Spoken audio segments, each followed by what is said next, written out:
C'est un plaisir de vous retrouver. Bienvenue à ce journal.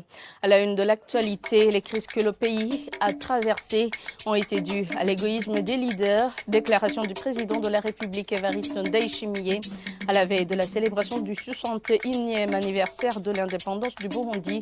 Cette fête de l'indépendance qui a été célébrée ce 1er juillet a été rehaussée à Bujumbura par le maire de la ville qui a appelé tous les Burundais à œuvrer pour le développement de la paix.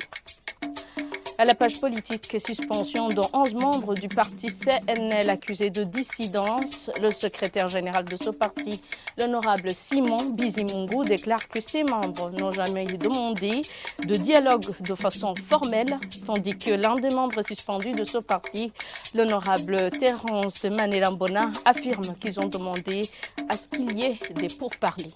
Tout de suite, les détails.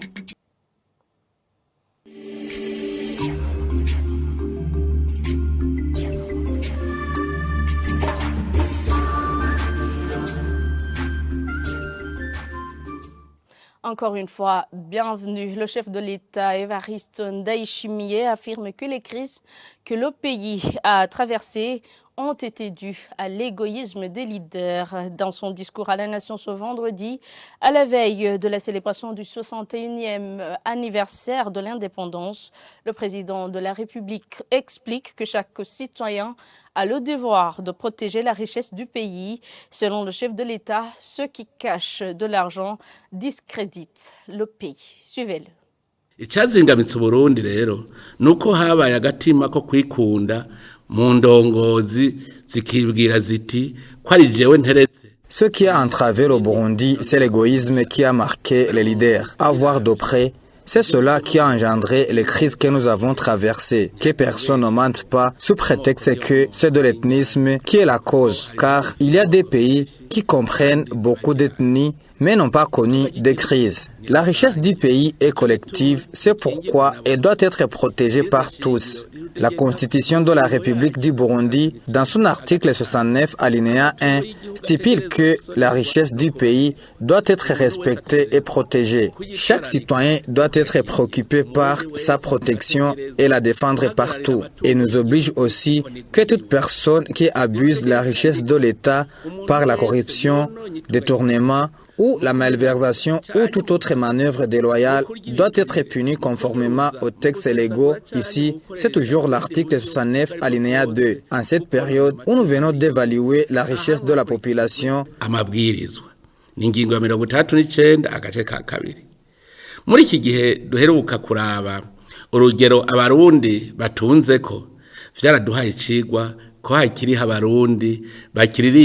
L'on a appris une leçon qu'il y a encore des Burundais qui chantent le pays mais qui le détestent. Voir un citoyen qui retire de l'argent à la banque pour le thésauriser jusqu'à pourrir, celui-là mérite une punition exemplaire car l'argent ne lui appartient pas. L'argent appartient à l'État, c'est le sien lors de son usage. Thésauriser, c'est une perte pour le pays. Ces gens qui n'ont pas de projet, qu'ils mettent leur argent à la banque pour être bénéfiques aux investisseurs et par après ils pourront retirer cet argent. Le Burundi regorge de ressources naturelles, mais sans les exploiter pour les vendre, nous resterons toujours considérés comme pauvres qui méritent un appui. None bazomenya gute urugero igihugu kiriko amahera abitswe mu bifu vy'inkono. C'est pourquoi il y a des Burundais qui cachent toujours leur argent afin de continuer à quémander. Et d'autres, à cause des fortunes illégales, cachent toujours leur argent.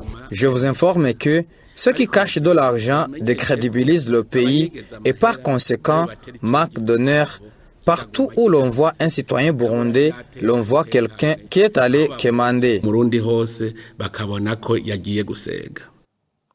Le président de la République du Burundi était traduit en français par Moïse Misago. Célébration du 61e anniversaire de l'indépendance du Burundi ce samedi à Bujumbura. Ces festivités ont été rehaussées par la présence du maire de la ville, Jimmy Hatungimana. Dans son discours, il appelle les Burundais à œuvrer pour le développement de la paix. Selon lui, cela aiderait le Burundi à consolider l'indépendance. Un reportage signé Sheila Ilambon.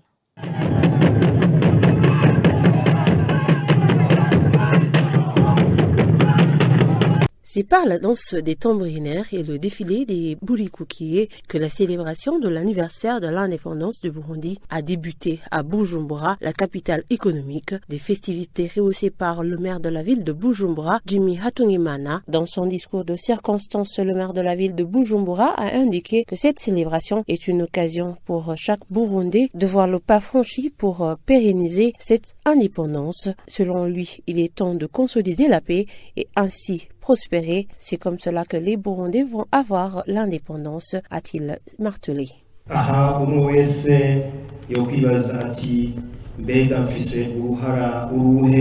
Sur ce point, chacun devrait se demander quelle est sa part de contribution dans la consolidation de l'indépendance, surtout que beaucoup parmi nous n'étaient pas encore nés au moment de l'indépendance. Il est temps de changer de mentalité et de nous lever pour la paix, source de développement. Et ce dernier ne provient que dans des activités génératrices de revenus qui sont sources de développement des familles et du pays. Et en faisant cela, nous serons en train de consolider l'indépendance pour ainsi vivre dans la liberté comme nous le souhaitons. Ce 101 ans viennent de s'écouler alors que les Burundais se sont séparés du joug colonial. En cette célébration, ce qui s'est fait remarquer à Bujumbura, c'est que les tribunes d'honneur étaient presque vides.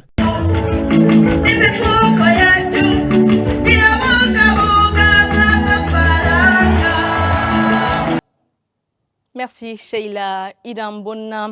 La télévision Isanganiro est dans la phase de démarrage et le pas franchi est alloué malgré quelques défis. Les propos sont du directeur AI de la radio-télévision Isanganiro, Charles Makoto.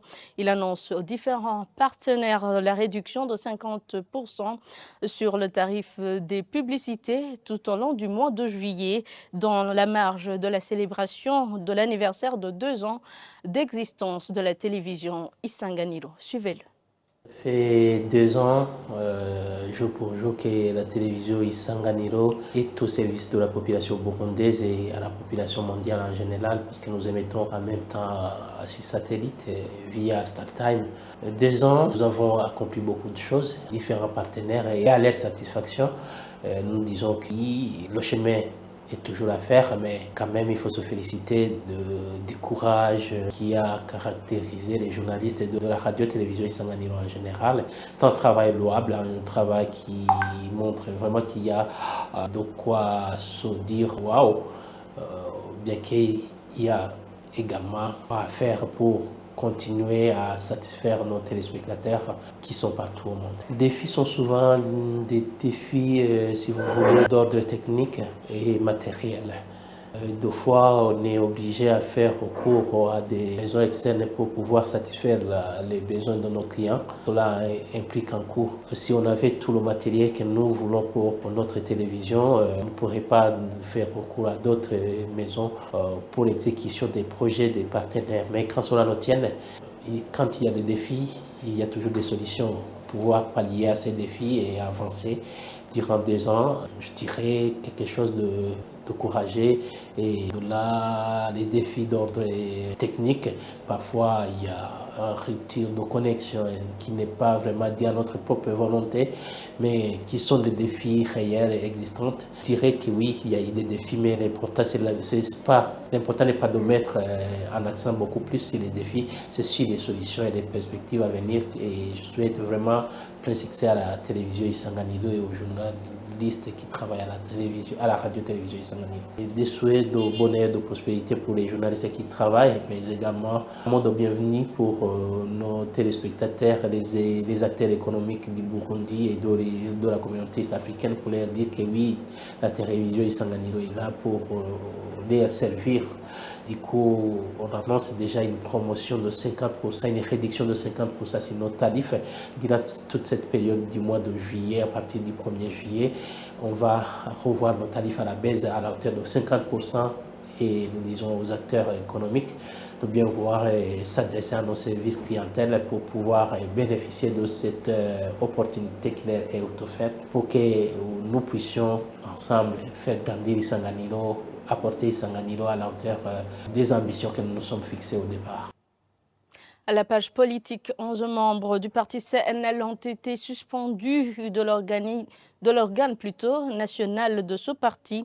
Ils sont accusés de se constituer en groupe de dissidents par le fait qu'ils ont refusé de travailler en tant qu'organe stratégique, travaillant avec le bureau politique. Selon la décision signée par le président de ce parti, elle montre plutôt que ses partisans n'ont cessé de boycotter les activités du CNL.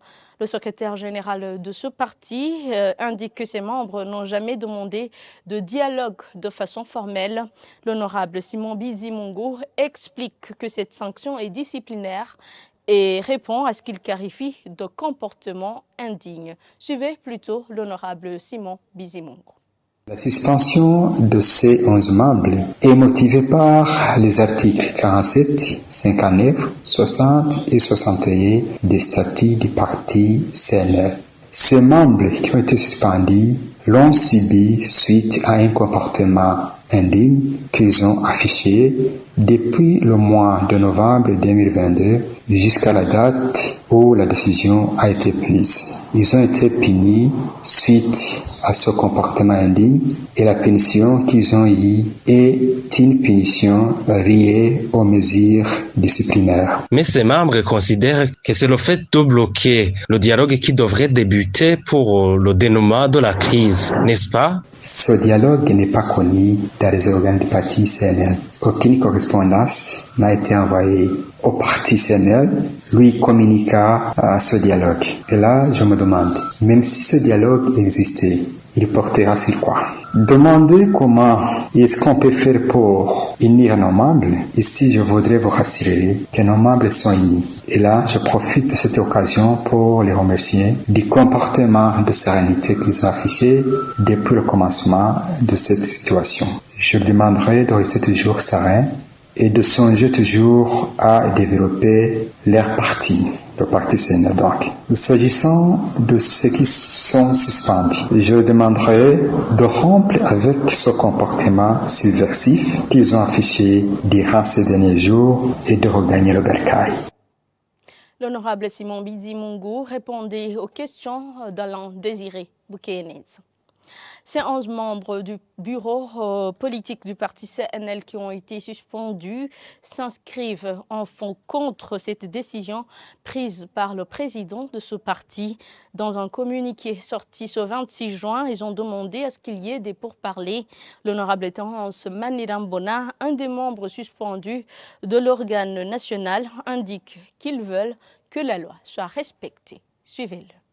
Le parti CNL est en crise depuis 8 mois et personne, y compris le président du parti, n'a le droit de prendre une telle décision tant que les organes du parti, particulièrement le bureau politique, ne peuvent pas se réunir. Visiblement, c'est une décision qui émane de lui-même. Seul le bureau politique est habilité à prendre une telle décision conformément aux statuts légaux du parti de 2019. Aucune disposition ne permet pas au président du parti de suspendre les membres du bureau politique qui ont un mandat de 5 ans, lui aussi y compris, et cela sans aucune accusation. La recommandation du ministre de l'Intérieur suspend toutes les activités et les réunions du parti à l'exception de celles relatives à la réconciliation autorisée par ce même ministère. Par ailleurs, à travers un communiqué du 26 courant, nous, les membres du bureau politique, épris du respect des textes légaux du parti et de la cohésion de ses militants, avions invité le président du parti de convoquer une réunion du bureau politique de 2019 pour traiter le climat malsain qui règne au sein du parti CNL en se référant à la recommandation du ministre de l'Intérieur. Alors on se demande, est-ce que cette décision serait-elle une réponse de notre requête du 26 courant ou cette décision serait-elle une réaction face à la recommandation du